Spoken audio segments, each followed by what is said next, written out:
Sir, मैं आपके माध्यम से 2006 में जब मैंने पॉलिटिक्स में कदम रखा, मैं वहां से सालमारा से पहले एमएलए बना, 3.5 उसके बाद मैं पार्लियामेंट में आया और आज तक आपके सामने मैं हूं। लेकिन यह है कि मुझे इस इलाके की हालत को बहुत करीब से देखने का मौका मिला। सर लोगों की हालत बहुत नागुफ्ता भी है। वहाँ फ्लड इरोशन हर साल आता है, उसके वजह से उनके 10-10, 8-8 बीघा किलोमीटर उनका बैठ जाता है, वॉश अवे हो जाता है।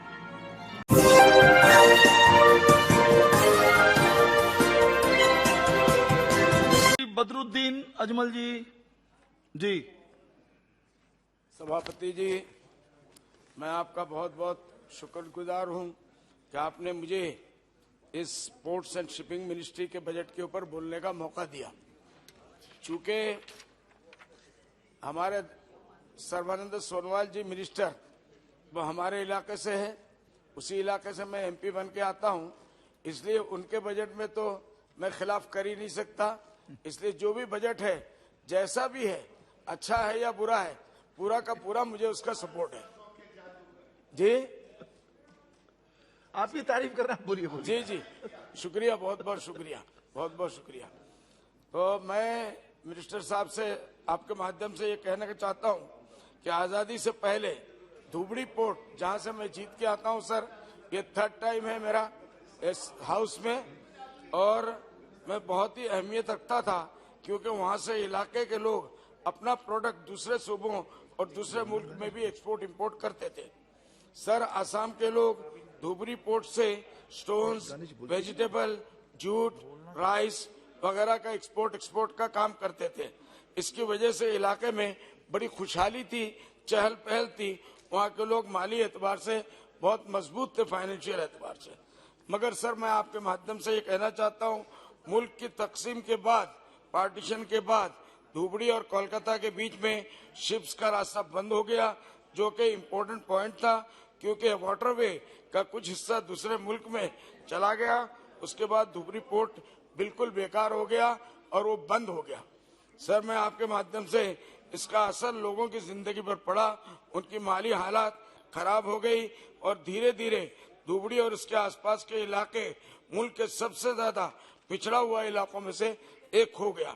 सर, मेरा क्षेत्र जो है धुबड़ी, उस जमाने में पूरे आसाम का सबसे चहल पहल वाला इलाका था जब ये पोर्ट वहां तक था। उसके बाद वो अचानक बंद कर दिया गया। सर, मैं आपके माध्यम से अपने वहां की ये बात करता हूं कि उसकी वजह ये थी, रोड्स एंड रेलवे के बहुत सहूलियात इस इलाके में मौजूद नहीं थी। उसके साथ ही उसके जरिए सामान को दूसरे हिस्सों में पहुंचाना बहुत महंगा हो जाता था, दूसरे मुल्क में भी उसको भेजने की कोई सूरत नहीं थी, इसलिए उनकी माली हालत दिन ब दिन गिरती चली गई।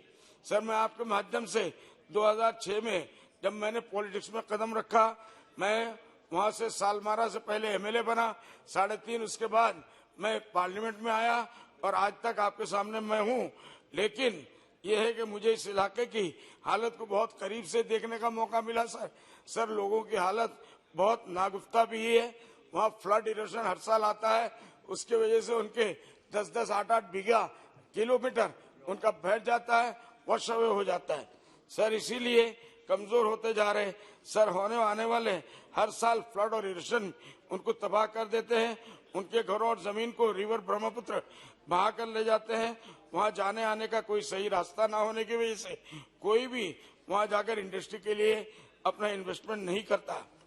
सर, इस हाउस में आने के बाद मैंने जिन चीजों के बारे में मजबूती से मांग किया था, उसमें control of flood and erosion, बार बार मैंने इसके ऊपर कहा और आज भी फिर मैं सरकार से कहूंगा, फ्लड और इरोशन को बंद किया जाए।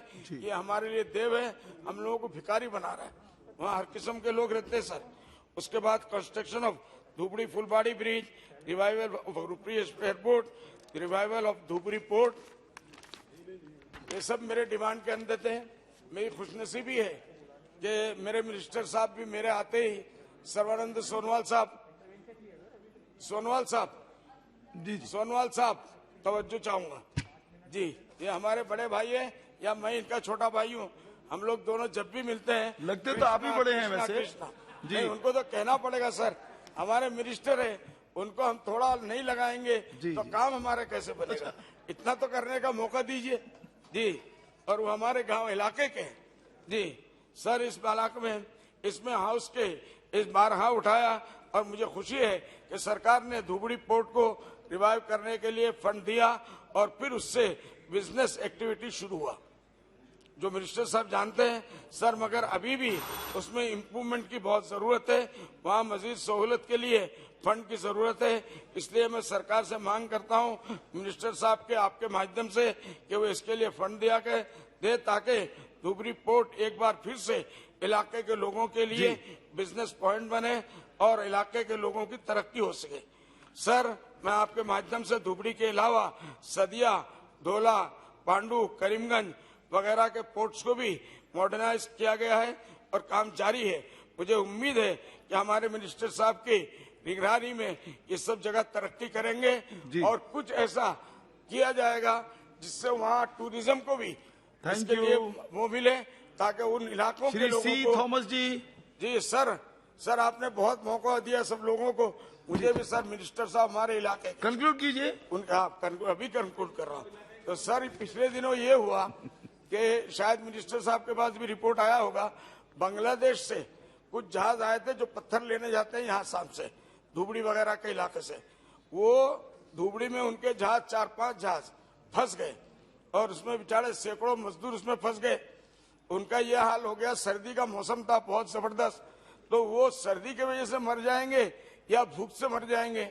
तो हमारे लोग कुछ 4-5 जहाज जब अटक गए तो लोग देखने चले गए, तो वो बेचारे रोए। मेरे पास भी टेलीफोन आया तो हमने अपने लोगों को भेजा, उनको कंबल भेजा, ब्लैंकेट वगैरह भेजा। जी। तो मेरा ये कहना है कि आइंदा मिनिस्टर साहब इसका ख्याल रखे, जहाँ भी पोर्ट बन रहा है कि इस किस्म के हालात आइंदा ना आए। इमरजेंसी जैसे हमारे एम्बुलेंस वगैरह होते हैं वहाँ जाए और उसको मदद कर।